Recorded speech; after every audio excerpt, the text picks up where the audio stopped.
నమస్తే టీవీ8 విశ్లేషణకు స్వాగతం.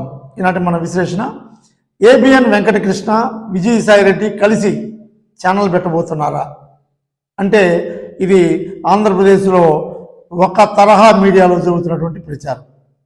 ఇందులో వాస్తవం ఎంత అనేది మనం విశ్లేషిస్తే ఏబిఎన్ వెంకటకృష్ణ మనందరికీ సుపరిచితమే.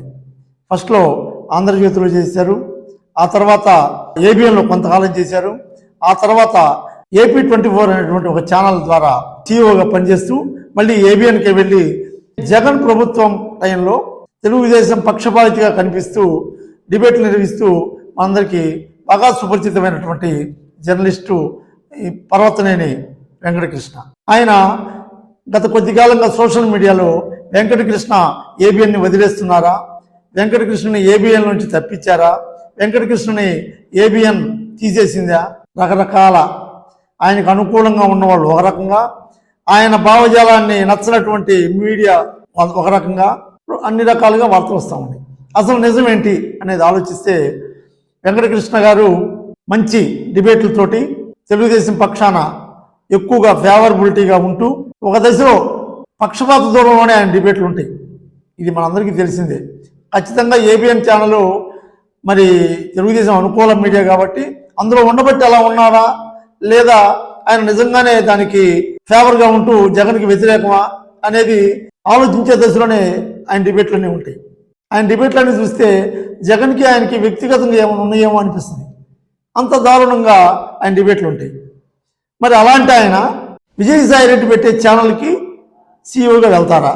ఇది నిజంగా ఒకంత ఆశ్చర్యకరంగాను ఆసక్తికరంగాను నవ్వొచ్చే విధంగా కూడా ఉంటుంది.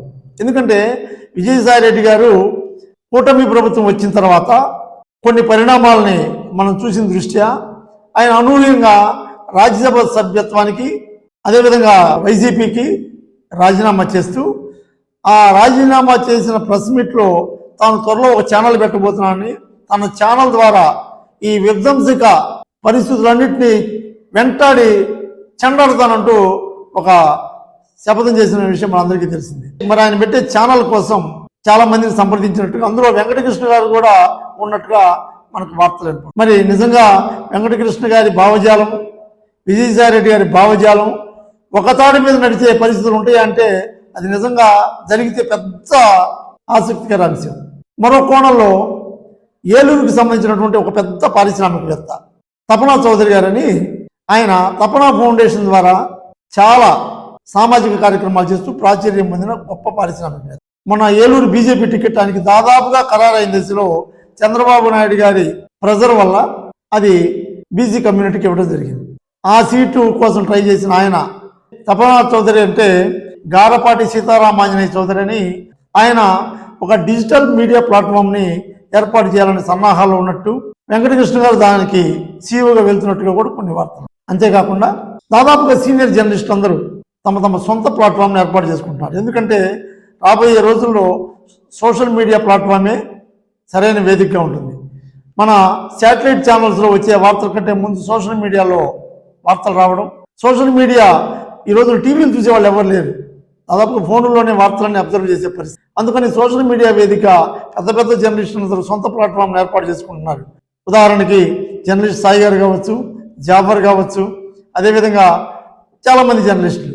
అదే కోణంలో ఈయనే సొంతంగా ఏదన్నా డిజిటల్ ప్లాట్ఫామ్ ఏర్పాటు చేసుకుంటున్నారంటే అది కూడా కొంతవరకు తెలుస్తుంది. కాబట్టి చాలా ఊహాజనితమైనటువంటి వార్తల్లో వెంకటకృష్ణ గారు ఏబిఎన్ నుంచి వెళ్ళిపోతున్నారనేది నిజము.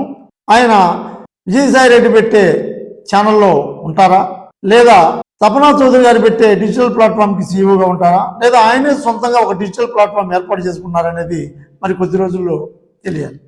Thank you very much. ఈ విశ్లేషణ మీకు నచ్చితే లైక్ చేయండి, షేర్ చేయండి, కామెంట్ చేయండి, ముఖ్యంగా ఖచ్చితంగా సబ్స్క్రైబ్ చేయండి. Thank you very much.